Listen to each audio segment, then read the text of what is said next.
الحمد لله رب العالمين حمدا كثيرا طيبا مباركا فيه أشهد أن لا إله إلا الله وحده لا شريك له وأشهد أن محمدا عبده ورسوله الكريم اللهم صل وسلم على نبينا وسيدنا محمد وعلى آله وأصحابه أجمعين أما بعد رب اشرح لي صدري ويسر لي أمري واحلل عقدة من لساني يفقهوا قولي. Segala puji bagi Allah, kemudian salawat dan salam kepada Rasulullah, pada keluarga dan seluruh sahabat-sahabatnya. Bapak Ibu jamaah salat subuh yang Allah muliakan, insyaallah kita masih membahas tentang perkara-perkara yang menyebabkan kebinasaan, baik binasa diri sendiri atau binasa masyarakat.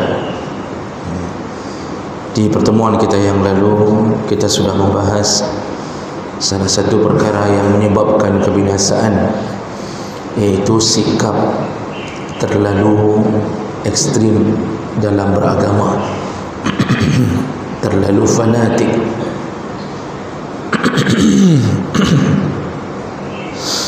Yang fanatik itu menyebabkan seseorang bertindak di luar batas kewajaran beragama, dan akibatnya dia dibenci oleh sekelilingnya, bahkan Allah pun tidak menyukainya, dan bahkan kefanatikan menyebabkan seseorang berani mengkafirkan saudaranya sesama muslim, dan ini adalah jembatan menuju kebinasaan. Dia binasa, orang lain pun binasa, persatuan hancur, hanya gara-gara tidak bisa berlapang dada dengan keanekaragaman berpendapat. Baik, kita sambung berikutnya.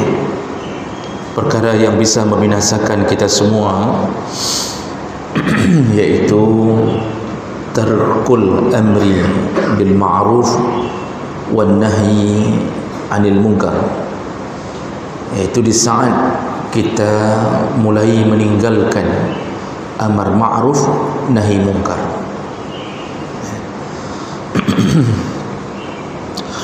Jemaah maka Allah, jadi di sini ada pasangan perbuatan yang hendaknya tidak ditinggalkan, yaitu amar al-ma'ruf. Amar itu perintah atau memerintahkan, al-ma'ruf itu dasar katanya likulli ma'urifa husnuh, semua yang disepakati kebaikannya atau disepakati bahwa itu baik, maka itu disebut dengan ma'ruf. Dan bentuknya al-a'mal as-salih, amal salih, wal akhlaq al-fadilah, atau akhlak-akhlak yang mulia. Itu contoh ma'ruf. Jadi diminta pertama untuk mensyiarkan atau menegakkan yang ma'ruf. Kita ajak orang untuk melakukan kebaikan, itu pun setelah kita melakukan kebaikan. Jadi tidak bersifat munafik, karena ada sebahagian golongan atamuruna an-nasa bil birri wa tansawna anfusakum, engkau menyuruh orang lain berbuat baik tapi engkau melupakan dirimu sendiri. Pasangan daripada amar ma'ruf adalah nahi munkar. Ini harus dilakukan dua-duanya, yaitu mencegah kemungkaran. Kalau cuma salah satunya yang bisa dilaksanakan, maka kita belum bebas dari kebinasaan. Kalau hanya menyuruh yang baik-baik saja, lalu kemudian orang dibiarkan bermaksiat, ini binasa tetap akan datang. Dan ini contohnya banyak. Ada orang tua yang menyuruh anaknya belajar dengan rajin, tapi tidak melarang anaknya ketika meninggalkan salat. Atau ada orang yang menyuruh anaknya salat, tapi tidak melarang anaknya ketika anaknya mencuri dari pohon tetangga. Dan ini tetap ujungnya hancur. Negara banyak mengeluarkan pernyataan kepada rakyat untuk berbuat baik, setia pada negara, taat pada pemimpin.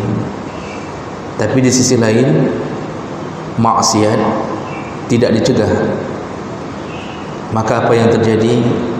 Tidak akan berdiri tegak sebuah negara di bawah lindungan Allah kalau hanya melakukan salah satunya saja.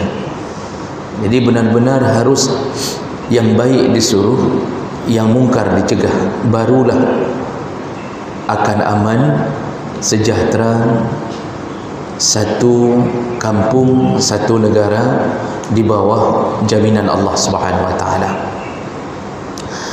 Allah telah janji, "Law anna ahlal qura amanu wattaqaw lamasubatun min indillah khair law kanu ya'lamun." Seandainya seluruh penduduk kampung beriman dan bertakwa, maka lamasubah, Allah memakai lam taukid.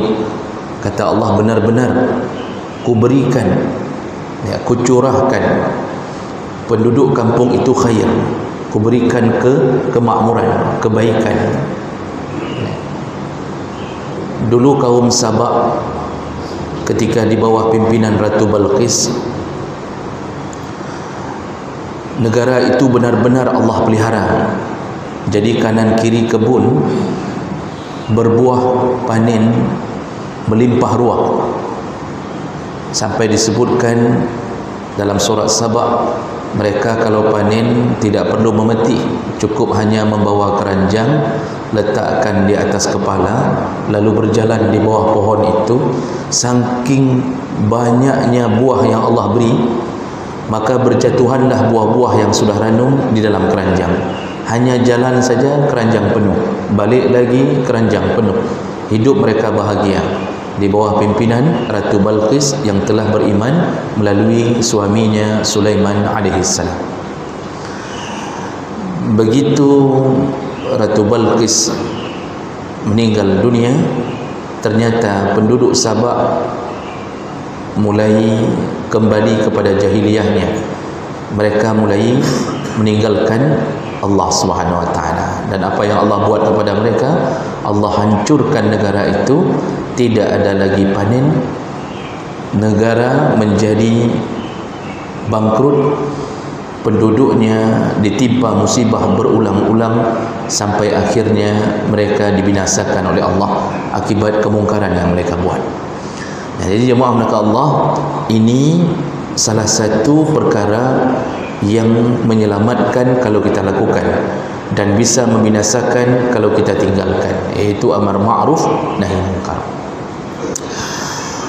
Efek daripada meninggalkan amar ma'ruf nahi munkar itu bisa pada pribadi, bisa pada masyarakat. Nah, sebelum itu kita perlu tahu dulu bahawa kenapa Allah menyuruh ini. Di antara sunnatullah, kita ini manusia, turunan Bani Adam, turunan anak-anak Adam, itu dicipta oleh Allah, dititipkan akal dan nafsu sekaligus. Jadi ada kemungkinan kita melakukan keburukan, tapi kita bisa perbaiki dengan akal sebagai modal. Jadi akal sebagai modal, nafsu sebagai ujian. Karena manusia punya potensi melakukan keburukan, maka yang bisa mencegah keburukan itu secara normal adalah dengan orang lain yang memperingatkan, atau dia yang mencegah kemungkaran itu. Seandainya kita seperti malaikat, maka tidak ada suruhan untuk beramar ma'ruf nahi mungkar, karena tidak akan terjadi kemungkaran. Nabiullah Adam alaihi salam dari dalam surga telah terjebak di dalam jebakan syaitan. Ketika pohon yang berbuah, yang orang banyak menamakannya khuldi, padahal Al-Quran tidak menamakannya khuldi, itu bahasa dari bahasa syaitan. Syaitan yang mengatakan pohon ini pohon kekal. Dalam Al-Quran tidak disebutkan nama pohon itu. Ketika diciptakan pohon itu sebagai ujian bagi Nabi Adam dan Siti Hawa, maka mulailah berperang antara kebaikan dan keburukan. Syaitan memanfaatkan nafsu. Nafsu ingin mengetahui lebih banyak. Nafsu ingin merasakan sesuatu yang belum dirasakan. Maka syaitan datang menemui Adam. Dalam riwayat tafsir disebutkan beliau menjelma menjadi seorang yang sudah tua, lalu bersumpah di atas nama Allah. Makanya kalau kita total menyalahkan Adam, itu perlu juga ditinjau ulang. Kenapa? Karena Adam jatuh dalam keburukan itu setelah syaitan bersumpah di atas nama Allah. Maka dalam pikiran Adam pada waktu itu, yang dia lakukan karena dipakainya nama Allah oleh orang ini. Jadi kalau bukan karena nama Allah yang disanjung di mulut syaitan ini, maka sungguh dia tidak akan melakukannya. Jadi karena keyakinannya tidak mungkin orang berani bersumpah untuk berbohong. Dalam pikiran dan keyakinan Adam alaihissalam, orang pakai nama Allah bersumpah tapi untuk berbohong, itu tidak mungkin terjadi dalam pikiran Adam. Maka jatuhlah dia di dalam rayuan itu, walaupun dia tidak melakukannya. Dia bertahan dengan prinsipnya bahwa Allah melarang. Syaitan mendatangi Hawa, dan Hawa berhasil ditundukkan karena perasaan yang lembut, sensitif, sehingga mudah dirayu. Lalu kemudian selesai makan, ternyata tidak berefek apapun. Sampai dalam tafsir disebutkan kalimat Hawa mengatakan kepada Adam, "Ya Adam, ana akaltuha lam tadurruni syai'." Wahai Adam, aku sudah makan tetapi tidak ada efek apapun. Lihat, tidak ada mudarat apapun. Di situ Adam semakin percaya bahwa pohon ini bisa mengekalkan. Buktinya Hawa setelah makan juga tidak datang hukuman itu. Maka Adam pun memakannya. Nah, makanya suami itu kadang-kadang tidak jatuh pada bujuk rayu syaitan, tapi suami bisa jatuh pada bujuk rayu isteri. Ini pengalaman, Pak. Suami betul-betul enggak mau ambil kredit di bank yang sifatnya ribawi. Betul-betul enggak mau. Syaitan datang berulang-ulang mengatakan, kacau, baik kamu dip lagi waju-waju, jangan tinggal di rumah sewa terus-terusan, buatlah rumah, malulah jadi suami. Tidak berhasil.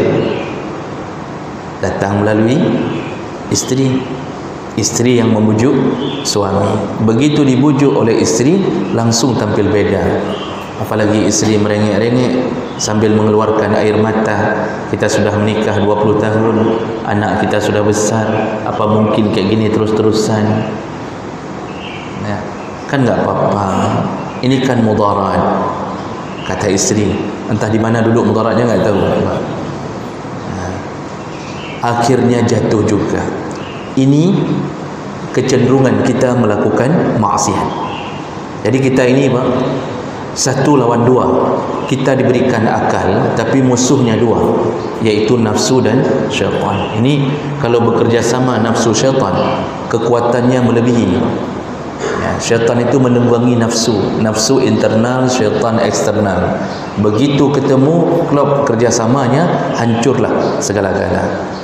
Makanya karena kecenderungan ada potensi melakukan maksiat yang bisa membuat Allah tetap sayang, yang bisa membuat kita tetap bisa memilih surga walaupun ada bau-bau neraka, itu kesempatan itu didapatkan melalui usaha orang beramar ma'ruf nahi mungkar. Maka banyak orang yang jatuh dalam maksiat akhirnya taubat akibat mendengarkan pengajian, akibat didatangi oleh saudara kita, datang ke rumahnya, mengetuk pintu rumah lalu mengatakan ini dan itu.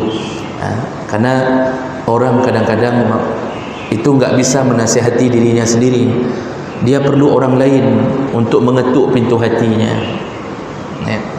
Dalam rumah tangga saja kalau terjadi keributan, itu perlu orang untuk menyelesaikan. Makanya amar ma'ruf nahi mungkar ini, itu salah satu jalan kita untuk melawan syaitan dan nafsu. Kalau ini tidak ada, maka kita akan menjadi asfalas safilin, seburuk-buruk manusia. Dan amar ma'ruf nahi mungkar ini seandainya tidak ditegakkan, kita sudah binasa seperti binasanya umat-umat terdahulu. Bapak Ibu yang Allah muliakan, dia berefek pada meninggalkan amar ma'ruf nahi mungkar, itu berefek pada pribadi. Apa efek pada pribadi? Yang pertama, kalau orang sudah tidak lagi menyuruh yang baik, mencegah yang buruk, maka dia sendiri sudah berada pada level selemah-lemahnya iman. Karena Rasulullah mengatakan, man ra'a munkaran falyughayyirhu biyadihi. Cegah dulu dengan tangan, kata Rasulullah. Kalau tidak sanggup, fa illam yastati' fa bilisani, maka cegahlah dengan mulut. Jadi kuasa dulu, lakukan kekuasaan. Saya sering mengatakan, tangan itu bukan mukul orang yang sedang main game judi online, karena itu akan menimbulkan perkara yang lebih besar. Tetapi yang dimaksud dengan tangan kekuasaan, gunakan kuasa. Pak Kecil gunakan kuasa, Satpol PP, WH, Danrem, Dandim, Kapolres, gunakan kuasa untuk mencegah kemungkaran. Tinggal setting saja, maka dia bisa mencegahnya. Kalau tidak sanggup juga, terlalu hebat maksiat itu, maka paling kurang kita mulai menegakkannya dengan lisan. Kita kasih tahu berulang-ulang, baik melalui rapat kampung atau khutbah Jumaat atau pengajian, atau sampaikan melalui WA, Facebook, kirim status yang membuat orang sadar akan dosanya. Tulisan bimanzilatil lisan, tulisan itu posisinya sama dengan lisan. Tidak sanggup juga, kata Rasulullah, maka ingkarilah dengan hati. Dan itu adhaful iman, itulah serendah-rendahnya iman. Jadi kalau sudah model enggak berani lagi larang anak untuk maksiat, kita enggak berani lagi anak kita perempuan mulai pacaran, pakai baju ketat, kita tidak berani larang karena takut ditinggalkan. Karena sudah pernah waktu dia ngambek, dia lari seminggu enggak pulang-pulang, sampai kita umumkan di koran, dia diculik. Rupanya dia diculik oleh penculik hati. Dia lari bersama pacarnya. Ini ketika kita berada di posisi diam saja. Jadi sudah musyawarah suami isteri, mengatakan alah kajit baik tapi ingat li, tak usah ingatkan lagi, nanti daripada dia lari lagi sekali lagi. Di posisi itu kalau amar ma'ruf ditinggalkan, nahi mungkar ditinggalkan, ketahuilah kita sudah berada pada titik terendah dari iman kita. Jadi kalau kita meninggal di posisi itu, keluarga kita biarkan maksiat, tak berani lagi kita cegah. Isteri pakai baju seksi, ya, hari-hari kerja, kadang-kadang dia lebih akrab dengan suami orang daripada kita, candaannya, genitnya, ya, pakaiannya, tak berani lagi kita cegah, Pak. Ketahuilah bahawa kita seandainya meninggal di posisi itu, meninggal kita di posisi iman terendah. Kalau iman sudah rendah, maka amal saleh tidak bisa naik, karena amal saleh itu naik bersamaan dengan grafik iman. Dan Allah Subhanahu wa taala melalui lisan nabinya itu sudah mengatakan termasuk orang yang haram masuk surga adalah ad-dayyus, iaitu suami yang membiarkan keluarganya dalam maksiat. Berarti sudah iman paling rendah, kemudian masuk golongan dayyus, ujung-ujungnya neraka Allah. Ini akibat tidak berani amar ma'ruf nahi mungkar. Berarti kita kalah. Ini efek pada pribadi. Yang kedua, dampak pada pribadi di saat kita tidak lagi melakukan amar ma'ruf nahi mungkar, kita telah membiarkan syaitan menguasai keluarga, anak, isteri dan lingkungan kita. Jadi benar-benar ini sudah KO. Syaitan memenangkan pertarungan. Jadi dia sudah seakan-akan kita berkata kepada syaitan, kakek hom lah kacau je inang-inang dong kacau, anak-anak dong kacau je pu kapubut ke dia. Di saat syaitan menang, maka tidak ada janji lain dari Allah. Kalau syaitan sudah menguasai, pasti ujungnya maksiat. Nanti kita mungkin hari ini merasa bahwa kita saja yang saleh, padahal begitu tidak ada amar ma'ruf nahi mungkar, kita pun dianggap orang yang tidak saleh. Tidak boleh seseorang membiarkan keluarganya dikuasai syaitan, karena dia pun sebenarnya bermasalah. Syaitan itu paling takut kalau orang ada usaha untuk amar ma'ruf nahi mungkar, karena dia tarik ulur. Makanya coba lihat hadis Nabi ketika Rasulullah mengatakan ma min qaryatin aw badwin fi salasati ayyam la tuqamu fihi al-jama'ah fi salasati ayyam. Kalau tidak ada jamaah yang didirikan dalam satu kampung atau satu area selama 3 hari, maka kampung itu dikuasai oleh syaitan. Kenapa? Apa hubungannya? Karena syaitan paling takut dengan suara azan. Itu berarti kita mulai menyerang syaitan. Ada usaha melawan. Begitu azan, syaitan bergetar. Tapi kalau 3 hari tidak ada suara azan, maka dia menguasai kampung. Ini menunjukkan syaitan leluasa ketika tidak ada yang berjuang lagi untuk melawannya. Kalau sudah begitu, dipastikan keluarga hancur semuanya. Maka banyak orang Pak hari ini menyesali hidup, kenapa mendidik anaknya dengan cara yang salah. Saya pernah dapatkan satu keluarga yang curhat, seorang suami curhat. Dia katakan, Ustaz, saya sudah kalah dan saya sudah salah didik. Anaknya sudah umur 25 tahun, Pak. Tidak ada salat, hari-hari kerja sampai hari ini, Pak, nih. Sampai hari ini anaknya kerja hari-hari main game judi online atau main game yang bukan judi.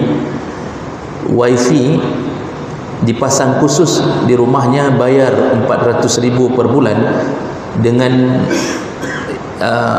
kadar yang tinggi. Itu hanya untuk dia. Hidupnya di depan komputer. Dia tidak pernah mengenal tetangganya. Tidak pernah mengenal tetangganya. Dan ibunya, ini suami ni cerita ni, ibunya itu benar-benar memanjakan anaknya sampai tidak boleh disentuh. Sudah sebesar itu masih disediakan satu ranjang di kamar suami istri ini. Jadi supaya dia terus bersama anaknya, disuruh tidur seumur itu bersama ayah dan ibunya. Si ayah tidak bisa berbuat apa-apa karena keras ban belakang daripada ban depan. Betul ya, kera ban ikut pada belakang, betul ya. Lebih keras ban belakang daripada ban depan. Jadi kalau dia coba untuk protes, langsung istrinya memegang peranan. Dan apa akibatnya? Beliau yang curhat ini hari ini telah meninggal dunia. Waktu meninggal, ketika kami mengurusi mulai dari setruknya sampai jenazahnya, anaknya tidak peduli sama sekali tentang ayahnya. Tidak peduli. Cara pegang ayah saja dia tidak tahu. Cara bawa ayah ke kamar mandi dia tidak tahu. Ini anak masih hidup, ayah baru meninggal beberapa bulan yang lalu. Begitu sedihnya ayah ini, dan saya tidak ceritakan ini kepada keluarganya ya. Tapi saya ceritakan ini tanpa menyebut nama untuk jadi pelajaran. Akibat apa? Dia mengakui dirinya, saya salah didik Ustaz. Saya dulu orang yang punya, saya manjakan dia habis-habisan, saya tidak pernah suruh dia solat. Istri juga begitu Pak, enggak solat juga. Jadi waktu berkuasa tidak beramar ma'ruf nahi mungkar. Ketika hilang kuasa, maka balik semuanya balik, membuat dia sengsara. Dan dia sesali Pak sampai meninggalnya. Beliau sesali sampai meninggalnya. Makanya jangan sampai dikuasai syaitan. Keluarga jangan sampai dikuasai syaitan. Nanti Pak, itu enggak ada lagi cerita berbakti ke orang tua, karena syaitan akan menjauhkan itu. Jadi jangan fikir memanjakan anak dengan melakukan maksiat, dia akan menganggap orang tuanya orang tua terbaik. Tidak. Dia akan memuja syaitan dan mulai merusak cara dia berfikir tentang kebaikan orang tuanya. Nah, ini efek pada pribadi. Kemudian berefek juga pada masyarakat. Allah Subhanahu wa taala itu menyebutkan dalam surat, dalam hadis riwayat Tirmizi dengan derajat yang hasan dari Huzaifah bin Yaman radhiyallahu anhu, anin Nabi sallallahu alaihi wasallam qala, wallazi nafsi biyadihi, demi jiwaku di tangan Allah, la ta'murunna bil ma'ruf wa la tanhauna 'anil munkar. Kata Rasulullah, demi jiwaku di tangan Allah, artinya aku bersumpah dengan nama Allah, benar-benarlah engkau melakukan amar ma'ruf nahi munkar. Artinya selama belum kiamat teruslah berjuang menegakkan yang ma'ruf, mencegah yang munkar. Kalau engkau tidak lakukan itu, au la yushakanna Allah ay yab'atsa 'alaikum iqaban minhu. Kata Rasulullah, efek pertama ketika engkau meninggalkan amar ma'ruf nahi munkar, maka Allah akan memberimu iqab. Allah akan menimpakan azab kepadamu. Nah, ini efek pertama. Jadi kalau sudah enggak ada lagi di antara masyarakat yang benar-benar menegakkan amar ma'ruf nahi munkar, maka tunggu azab silih berganti didatangkan Allah ke negara tersebut. Bisa jadi dicabut keberkahan rezeki, bisa jadi Allah cabut rasa kasih sayang antara sesama, ya. Bisa jadi Allah jadikan di antara kita pemimpin yang zalim, yang akan menzalimi diri kita sendiri. Wa kadzalika nuwalli ba'dadh zalimina ba'dha. Salah satu azab Allah adalah dipilih di antara kalian pemimpin yang zalim, yang pemimpin itu setelah kalian pilih menzalimi diri kalian sendiri. Dulu dipilih, setelah dipilih menzalimi diri sendiri. Itu azab. Atau Allah langsung binasakan dengan berbagai musibah, banjir, tsunami, gempa, atau penyakit taun yang tidak kunjung sembuh, walaupun kadang-kadang ada yang sudah sembuh tapi dimanfaatkan untuk kepentingan pribadi, jadi tidak ada ujungnya. Vaksin sudah berbagai macam vaksin, yang urang hang boleh, kalau belum habis vaksin tetap dibuat cara bagaimana caranya habis. Jadi sudah menjadi alat kepentingan pribadi bagi sebahagian golongan. Ini azab, Pak. Ini azab. Akibat apa? Nabi sudah kasih tahu, akibat meninggalkan amar ma'ruf nahi munkar. Kita enggak usah jauh-jauh lah, Pak. Pikirkan saja kota kita, pikirkan saja kota kita yang tercinta ini, elok semawi. Kalau ma'ruf sudah ditinggalkan, munkar tidak lagi dicegah. Semua kedai kopi dibiarkan untuk menghidupkan maksiat melalui game judi online tadi. Atau orang berdua-duaan di waduk, di luar waduk, di dalam waduk, pokoknya dibiarkan, tidak ada lagi itu, tidak ada lagi yang cegah. Razia tidak lagi mencegah maksiat. Razia helm ada, razia SNK ada, razia masker ada, teruk razia vaksin ada. Yang tidak ada apa? Razia orang pacaran. Pernah ada razia orang pacaran? Adakah yang menghadang orang yang berduaan di atas keretanya lalu ditanya, ini siapa? Kenapa berani bawa? Mana surat nikah? Ada? Tidak. Orang mulai meninggalkannya. Yang maksiat terus, pemimpin diam. Di saat itu jangan fikir Allah tidak tahu. Wa mallahu bighafilin amma ya'maludz zalimun. Allah tidak lalai dengan semua kezaliman yang dilakukan oleh orang-orang yang menzalimi diri sendiri. Allah tidak lalai. Allah akan memberi sedikit-sedikit, satu tahap demi satu tahap, sampai kita tidak lagi merasa nyaman hidup, selalu dihantui dengan azab. Akibat apa? Ini kuncinya, Pak. Tidak ada lagi amar ma'ruf nahi munkar. Ada yang ceramah bagus, Masya Allah, di khutbah Jumat ceramah, luar biasa ceramah, tapi ketika bertemu di lapangan dengan mungkar, dia tidak berani cegah. Karena kalau dia cegah, dia pun akhirnya dipenjarakan, dia pun akhirnya dihinakan. Akibatnya terpaksa diam. Andalan cuma di tempat pengajian dengan mimbar-mimbar. Di sini pun kita sudah mengalami masalah. Maka jangan hina saudara kita yang berani melakukan itu. Karena ada saudara kita berani datang ke kedai kopi untuk melakukan itu. Dia datang dengan baju-baju yang kita lihat begitu sederhana, masuk kedai kopi, Assalamualaikum. Itu begitu mereka datang, orang yang dosa, yang sedang melakukan dosa, itu biasanya menghambur, Pak. Enak enggak enak, duduk enak enggak enak. Tapi kadang-kadang kita menghinakan mereka, padahal kita tidak mampu melakukan yang seperti mereka lakukan. Kita hanya melihat satu sisi yang kekurangan mereka, kita lupa melihat kelebihan mereka. Karena sifat manusia, Pak, kalau ada satu kertas putih, kita taruh titik hitam, satu bulatan hitam, kita suruh lihat, coba lihat apa yang dia lakukan. Pertama, dia akan komentar, itu ada titik hitam. Manusia sifatnya suka melihat keburukan, kekurangan yang sedikit dibandingkan dengan kelebihan yang banyak. Nyakanya sifat gedanya, makanya banyak masalah gara-gara itu. Nah, Bapak Ibu yang Allah muliakan, jadi janji Nabi hancur semuanya kalau ini tidak ditegakkan.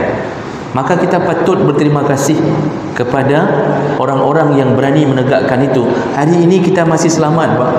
Rumah kita masih berdiri, kita masih bisa berkumpul, masih bisa buat pengajian, pulang aman, sambil pulang beli bakwan, beli risol, enggak ada yang cegah, Keluarga juga nyaman, anak-anak sekolah kita antar, semua bergerak dengan normal. Itu semua akibat masih ada yang berani mencegah kemungkaran. Itu akibat masih ada yang berani mencegah. Makanya payah ada ucap terima kasih bak urang yang kereh-kereh bacutnya, payah terima kasih, Pak. Kepada orang di kampung yang mengatakan nyo haru terpegat lagi nyo hanjut maksud hino, gaya bicaranya keras. Orang kita kan keras, orang Aceh ni kan keras-keras, satu tipe dengan orang Sulawesi, kalau bicara keras. Tapi orang yang keras inilah yang telah menyelamatkan kampung, yang berani mencegah maksiat. Mana lebih baik orang yang model begini daripada yang lembut, hanapun, nyankan urusan getanyo, yang penting getanyo baik karu-karu, bah di Madinah, bahi Madinah gede, lembut bicara, Masya Allah. Lembut belum tentu menyelamatkan. Makanya Allah menyebutkan, wa ma kana rabbuka liyuhlikal qura bidzulmin wa ahluha muslihun. Allah tidak akan hancurkan satu kampung selama di dalam kampung itu masih ada muslih, masih ada muslihun. Siapa muslih? Allah enggak sebutkan saleh, Allah sebutkan muslih. Itu bertambah satu huruf, Pak. Kalau saleh dari saluha yasluhu. Kalau muslih dari kalimat aslaha ditambahkan alif. Apa bedanya? Kalau saleh hanya bagus untuk diri sendiri, keluar salat subuh, pulang, saleh. Tapi dia tidak bisa menyelamatkan. Dia hanya bermanfaat untuk dirinya sendiri. Jadi kalau ketika dia pulang ada orang dirampok, dia diam saja. Ada orang yang sedang berzina, ketika selesai dia pulang isya, dia diam saja. Semua orang mengatakan dia saleh dan dia baik, tetapi tidak bisa menyelamatkan dari kemarahan Allah. Siapa yang bisa menyelamatkan dari kemarahan Allah? Bukan orang saleh, tapi muslih. Muslih. Orang saleh enggak bisa, Pak. Muslih, dia saleh ditambah satu huruf, maka berubah tingkatannya. Selain saleh, dia berusaha mensalehkan orang lain. Inilah penyelamat kampung. Jadi dia marah kalau ada maksiat di kampung, marah. Jadi dia berusaha, ini kita harus buat nih, buat program menyut terjaga kampung. Dia muslih, keberadaan dia, apa kata Allah? Aku tidak akan hancurkan satu kampung selama masih ada orang muslih di dalamnya. Maka muslih inilah yang patut kita dukung, muslih yang patut kita dukung. Ini kadang-kadang orang, Pak, dukungnya kepada penghancur kampung. Yang penghancur kampungnya ni yang tak dukung, hancur semuanya. Dan jangan fikir selesai begitu saja urusan ini, tidak. Kita tetap akan bertarung dengan syaitan dan nafsu. Makanya Nabi SAW ketika sedang tidur tiba-tiba terperanjat. Hadis dari Zainab binti Jahsin, Rasulullah mengatakan, la ilaha illallah wailul lil arab min syarri qad iqtaraba futihal yawm min radami ya'jud wa ma'jud mislu hadhi. Satu hari Rasulullah terbangun dari tidurnya tiba-tiba, lalu dia mengatakan la ilaha illallah, celakalah orang Arab, ya, telah datang waktu yang sangat dekat, yaitu Ya'jud Ma'jud telah berhasil melubangi dinding yang dibuat oleh Nabi Zulkarnain. Lalu beliau membuat gerakan memberi isyarat, telunjuknya disatukan dengan ibu jarinya. Jadi sebesar lubang ini Ya'jud Ma'jud sudah berhasil membuat lubang. Kata Rasulullah, kalau ini terjadi, ya, maka hancurlah semuanya, binasalah semuanya. Zainab bertanya, ya Rasulullah, anuhliku wa fina salihun? Apakah kita semua akan binasa sedangkan di antara kita masih banyak orang saleh? Maksudnya mungkin hancur temandum sedangkan di antara kita banyak yang jamaah, banyak, Pak. Kan alhamdulillah, kalau urusan berjamaah hari ini duduk semua, Pak, semangatnya semakin bertambah, alhamdulillah. Ada GPS, ada SMS, ada WA, ada Instagram, ada macam-macam, Pak. Nan macam-macam yang tujuan dia tak baik, ya, dikumpulkan orang ramai-ramai. Alhamdulillah. Zainab bertanya, masih banyak yang saleh di antara kami, apakah ikut binasa ya Rasulullah? Apa jawaban Rasulullah? Na'am, semua binasa. Iza kasural khabas, kalau maksiat sudah merajalela. Jadi lihat, saleh banyak, maksiat banyak, berarti orang saleh tidak bisa meredam maksiat, ujung-ujungnya semua binasa. Tapi muslih, cukup satu orang yang muslih, dia berhasil redam maksiat di atas tanda tangan satu surat, tutup tempat maksiat, mulailah dirazia tempat maksiat. Satu saja surat itu selamat kita semuanya. Maka apa? Mohon maaf, ini bukan politik ni. Nanti siapapun yang naik ke depan, ya, baik wali kota, yang pilih orang yang nak rencana untuk pedang agama. Carilah orang yang beramar ma'ruf nahi mungkar, bukan orang yang hanya teken proyek untuk bisnes saja. Dan Bapak jangan usulkan saya untuk jadi wali kota Hanun Tim. Kami cukup di atas mimbar mendukung, tapi ini peringatan untuk kita semuanya. Mau aman rezeki kita, mau kita tidak disibukkan dengan bencana Allah beri, pilih pemimpin yang saleh. Pilih pemimpin yang saleh, insya-Allah aman. Nah, Bapak Ibu maka Allah, lalu yang terakhir yang perlu kita fahami efek daripada enggak ada amar ma'ruf nahi mungkar. Rasulullah sambung doa tadi, hadis tadi, summa tad'unahu fala yastajibu lakum. Kemudian kalau sudah dibiarkan amar ma'ruf nahi mungkar tidak dilaksanakan, engkau berdoa, doamu tidak lagi diterima Allah Subhanahu wa taala. Apapun yang kita minta Allah tidak terima kalau sudah meninggalkan amar ma'ruf nahi mungkar. Bahaya. Sedangkan doa senjata kita. Doa silahul mu'min. Itu senjata kita. Kita bisa merubah anak dari jahat sekali menjadi taubat itu dengan doa. Karena Allah muqallibal qulub, Allah bisa bolak-balikkan hati. Doa menjadi andalan suami kepada isteri yang nusyud. Doa menjadi andalan isteri kepada suami yang berdurhaka kepada anak dan isterinya. Doa ini Pak, itu senjata. Kalau sudah tidak diterima, apalagi harapan kita? Kakak hidup pangpo je, begitu saja hidup terus-terusan.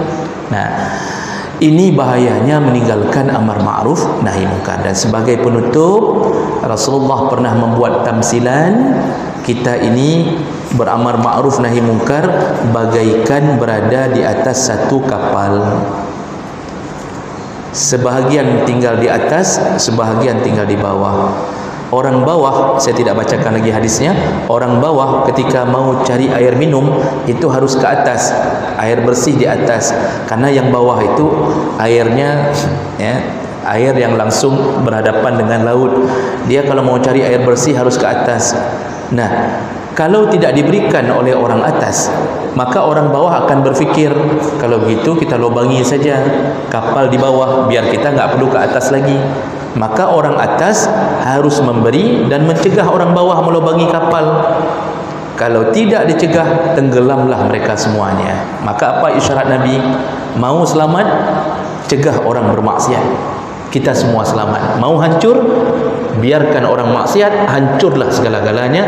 Karena orang yang maksiat itu orang yang melobangi kapal. Dia yang melobangi kapal, maka payah dah cegah. Baik, inilah intisari daripada nasihat melalui ayat dan hadis Nabi sallallahu alaihi wasallam. Maka mari bersemangat, paling kurang cegahlah keluarga kita daripada kemungkaran.